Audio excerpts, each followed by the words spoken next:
ٹھیک ہے، آپ کا یہ کہنا ہے کہ جو انڈیا اور اسرائیل کر رہے ہیں یہ نارم نہیں ہے بلکہ یہ ایکسیپشن ہے۔ میں جوہر سلیم صاحب، ہماری کیونکہ ہمسائیگی ہے اور انڈو اسرائیل نیکسس کا بھی ہم ذکر سنتے رہتے ہیں، آپ کے خیال میں ہمیں کتنا محتاط ہونا چاہیے اس وقت؟ جی دیکھیں، ایک تو خیر ہماری اس پہ بڑی کنسسٹنٹ اور لانگ سٹینڈنگ پوزیشن رہی ہے اس نیوکلیئر مسئلے پہ، اور یہ ہے کہ ہم سمجھتے ہیں کہ ایران کا نیوکلیئر ہونا جو ہے وہ اس خطے کے لیے کوئی اس کی سٹیبلٹی اور سیکورٹی کے لیے کوئی بہت زیادہ سازگار نہیں ہے، اور وہ اس لیے بھی نہیں کیونکہ ایران خود کہہ چکا ہے کہ وہ نیوکلیئر پاور نہیں بننا چاہتے، بلکہ آپ کو یاد ہوگا کہ ان کے سپریم لیڈر نے علی خامنئی نے تو اس پہ ایک ایڈکٹ، انہوں نے ایک فتویٰ دیا تھا کہ یہ ان اسلامک ہوگا اگر ایران نیوکلیئر بام بناتا ہے۔ تو ہم تو یہ سمجھتے تھے کہ ایک طرف تو وہ ہے، وہ خود بھی کہہ رہے ہیں اور ہم بھی یہ سمجھتے ہیں، دوسری طرف یہ ہے کہ ساتھ ہی ساتھ ہماری یہ بھی تھی کلیئر پوزیشن کہ یہ مسئلہ جو ہے یہ مذاکرات کے ذریعے حل ہونا چاہیے، پیسفل ڈائلاگ کے ذریعے، یہ کوئی ملٹری مینز کے ذریعے یا اس طرح کی سٹرائکس کے ذریعے یا کوئی ملٹری انٹیمیڈیشن کے ذریعے، ان طریقوں سے، بیکاز ہم یہ کہتے تھے کہ اس سے اس خطے کی سلامتی کو زیادہ خطرہ لاحق ہو جائے گا۔ تو یہ ہماری پالیسی بہت سالوں سے تھی، ابھی بھی ہے، ابھی بھی ہم یہ سمجھتے ہیں کہ یہ صحیح طریقہ کار نہیں ہے، اور جو انہوں نے کیا ہے وہ انہوں نے ان کی جو ہے نا ٹیریٹوریل انٹیگریٹی، جس کو علاقائی سالمیت کہتے ہیں، اور ان کی سوورنٹی یعنی خود مختاری جو ہے، اور یہ سارے جو آرٹیکلز انہوں نے بھی بتائے ہیں بیرسٹر صاحب نے، آرٹیکل 2 اور 51 جو ہے اس کی وائلیشنز ہیں، اور بھی بہت سے انٹرنیشنل قوانین کی اور انٹرنیشنل نارمز کی، اور جو انٹرنیشنل ایک آرڈر جن بنیادی اصولوں پہ کھڑا ہے ان کی خلاف ورزی ہے۔ تو وہ تو ہماری پوزیشن ہے ساری، اور ہم اسی پہ چل رہے ہیں، اس لیے ہم نے اس کو کنڈیم بھی کیا اس اٹیک کو، اور پوری سفارتی کوششیں جو ہو رہی ہیں اس میں ہماری جو ہے اس میں کنٹریبیوشن یہ ہے کہ ہم ہر جگہ پہ، بے شک وہ اقوام متحدہ میں سلامتی کونسل ہو یا دوسرے ملکوں کے ساتھ جو ہمارے بائیلیٹرلی بات ہو رہی ہے یا کوئی اور ملٹی لیٹرل فورم، جس طرح کہ اگلے دنوں میں آپ دیکھیں گے جس طرح OIC ہے، اگر وہاں پہ بھی ہوتا ہے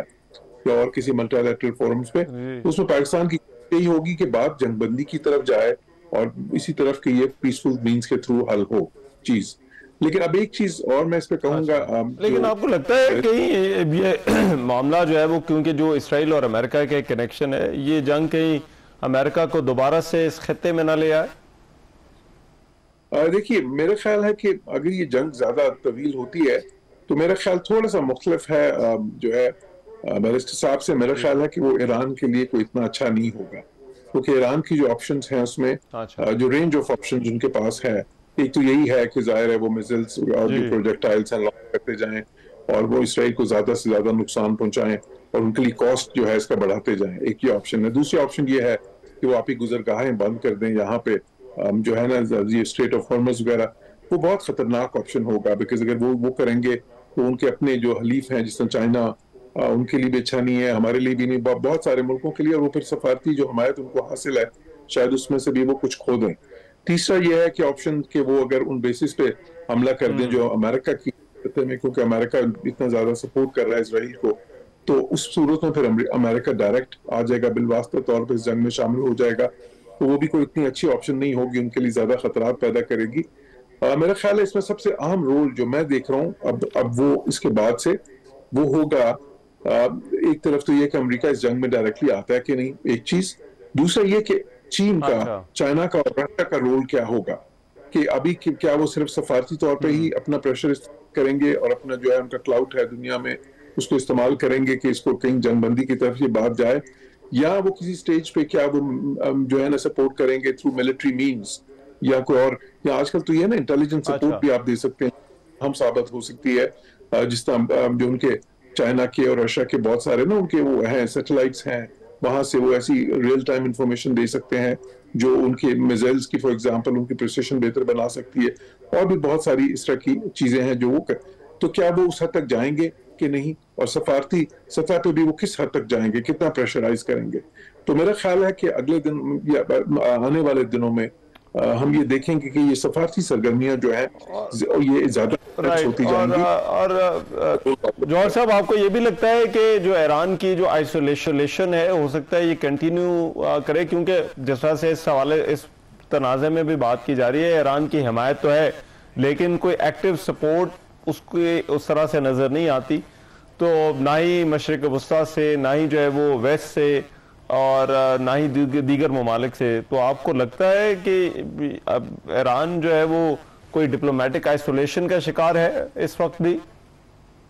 اچھا دیکھیں ابھی ایک عجیب صورتحال ہے کہ ایک طرف تو اس چیز کا ہے کہ ان پہ ایک اٹیک ہوا, اگریشن ہوئی اور انٹرنیشنل نارمز وائلیٹ کیے گئے, انٹرنیشنل لابی, لیکن دوسری طرف اس کے باوجود ایران کی جو واضح حمایت ہے وہ کوئی بہت زیادہ سامنے نہیں آ رہی. ایون اس خطے میں آپ نے بالکل صحیح کہا کہ دیکھیں کتنے ممالک ہیں اس خطے میں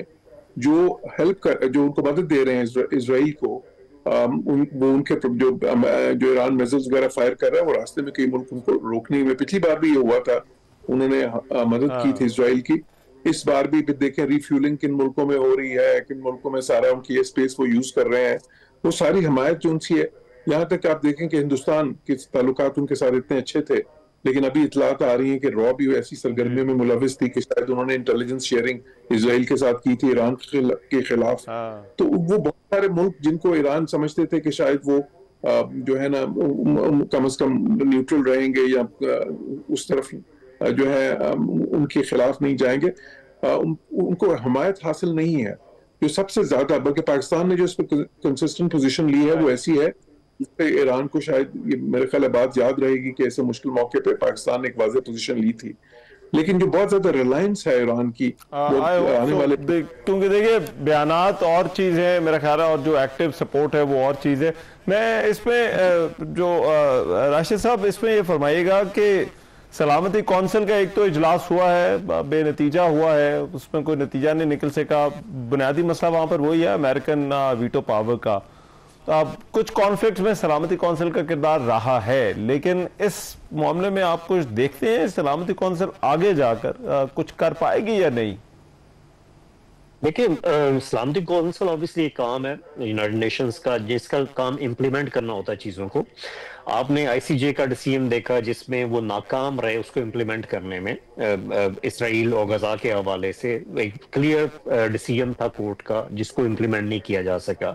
تو اس حوالے سے ان کی جو اپنی پوزیشن ہے وہ بھی کافی ویک ہوئی انٹرنیشنل انسٹیٹیوشنز کی, جو بھی یونائٹڈ نیشنز کے عام سے ہیں اس کی. تو اس پورے حوالے میں نہیں سمجھتا ان کا بہت بڑا کردار ہوئے گا, اور میں یہ بھی نہیں سمجھتا کہ لوگوں کو ہوپ ہے اس سے یا باقی ممالک اس سے کوئی ہوپ کر رہے ہیں, کیونکہ وہ پہلے بھی اپنے آپ کو بے بس ثابت کر چکے ہیں اس پورے عمل میں غزہ کے حوالے سے. وہ اب یہ جو آپ نے یہ دیکھا ہوگا کہ یہ جو ریسنٹ میٹنگ ہوئی ہے یونائٹڈ نیشن سیکورٹی کونسل کی, اس میں بھی لوگوں کو بہت زیادہ ہائی ہوپ نہیں تھی, ایون بہت زیادہ ڈسکشن بھی اس بارے میں نہیں ہوتی رہی کہ اس میٹنگ میں کیا ہو رہا ہے, اس کا نتیجہ کیا ہوئے گا, جس طرح پہلے کنفلکٹس میں ہوتا تھا. یہ اچھی بات ہے کہ ایران نے فوری طور پہ یونائٹڈ نیشنز کو سیکورٹی کونسل کو رجوع, جو کہ ان کا ایک لیگل رائٹ تھا, انہوں نے اس کو ایکسرسائز کیا. آگے جا کے ان کا کوئی کردار میں اس میں وہ بہت زیادہ نہیں دیکھتا کیونکہ اسرائیل obviously پہلے بھی ان کی کوئی نہیں مانتا تھا, آگے بھی فیوچر میں نہیں مانے گا. اگر کوئی اس قسم کی سچویشن ہوتی بھی ہے تو ہو سکتا ہے یو ایس سے اس کو ویٹو کر دے اس قرارداد کو. یہ بھی ایک اہم ایشو ہے کہ وہ کوئی بھی ریزولوشن اس میں پاس نہیں ہو پائے گی. باقی آگے ممالک کے حوالے سے جو ایکٹیو سپورٹ ہے اس میں دیکھیں خطے میں جو سپورٹ ہے اس میں وہ تو بڑی مشکل ہے ایران کے لیے حاصل کرنا. جو انٹرنیشنل سپورٹ باقی ممالک سے ایران رشیا سے یا چائنا سے تو وہ کچھ حد تک لے لیں گے, بٹ ایک بہت بڑی سپورٹ ویلمنگلی لینا وہ بڑا مشکل ہوگا ایران کے لیے اس پوری سچویشن میں, چاہے وہ لیگل سپورٹ ہو یا چاہے وہ پولیٹیکل سپورٹ ہو. ہاں لیگلی ان کے پاس آپشنز ہیں کہ وہ آئی سی جے میں جا سکتے ہیں, انٹرنیشنل کرمنل کورٹ میں جا سکتے ہیں اسرائیل کے خلاف. وہ جانا بھی ان کو چاہیے, یہ لیگل ریمیڈیز ان کو ضرور اویل کرنی چاہیے تاکہ ان کے پاس کچھ نہ کچھ فیوچر کے لیے ہو کہ ہم نے اس کو چیلنج کیا تھا اس ساری سٹرائکس کو آگے جا کے آئی سی جے میں یا آئی سی سی میں. باقی آگے دیکھنا یہ ہے. رائٹ, ٹھیک ہے, بہت جی رائٹ, بہت شکریہ. راشد اسلم صاحب موجود تھے باہر بین الاقوامی قوانین, اور جوہر سلیم صاحب تھینک یو سو مچ, سابق سفیر ہمارے ساتھ موجود تھے. ڈاکٹر صاحبہ ڈاکٹر عما بقائی صاحبہ بھی ہمارے ساتھ موجود تھی, انہوں نے بھی اس معاملے پر اپنی جو ہے وہ ان پٹ دی. بہرحال یہ جو ایران اور اسرائیل کے درمیان تنازع ہے جس طرح توقع کی جا رہی تھی کہ فوری طور پر تو اس کا کوئی حل جو ہے وہ نکلتا ہوا ابھی نظر نہیں آ رہا, اور اگر آج کی ڈیولپمنٹ دیکھی جائے تو یہ تنازع پھیلتا ہوا محسوس ہو رہا ہے. آج بھی اسرائیل کی طرف سے بھی حملے کیے گئے, ایران کے مختلف شہروں کو نشانہ بنانے کی کوشش کی. اب سے کچھ دیر پہلے یہ بھی خبر آئی کہ مشہد کو بھی جو ہے وہ نشانہ بنایا گیا, اور اسی طرح سے کچھ اور شہر تھے جن پر جو ہے انکلوڈنگ تہران، وہاں پر بھی جو ہے وہ میزائل داغے گئے، اور ایران نے بھی اسرائیل کے اوپر میزائل حملے کیے ہیں، جس کی باعث اسرائیل کے اندر اور تل ابیب کے اندر بھی کئی عمارتوں کو جو ہے وہ نقصان پہنچا۔ بہرحال امید کی جانی چاہیے کہ اس معاملے کا کوئی حل نکلے، کیونکہ یہ بالکل ہماری ہمسائیگی کے اندر ہو رہا ہے، اور ایسا کوئی بھی کانفلکٹ یا ایسا کوئی بھی تنازع جو ہے وہ ہمارے لیے بھی، ہم پر بھی اثرات جو ہے وہ ڈال سکتا ہے۔ یہی تاریخ بھی ہمیں بتاتی ہے، اور شاید یہی اس وقت ہمارا سب سے بڑا کنسرن بھی ہے کہ اگر ایران میں یہ تنازع زیادہ دیر چلتا ہے تو پھر اس کے اثرات ہم تک بھی آنا شروع ہو جائیں گے۔ آج کی اس ٹرانسمیشن سے فی الوقت کے لیے اتنا ہی۔ میزبان رحمان سے کو اجازت دیجیے، اللہ نے کے بعد۔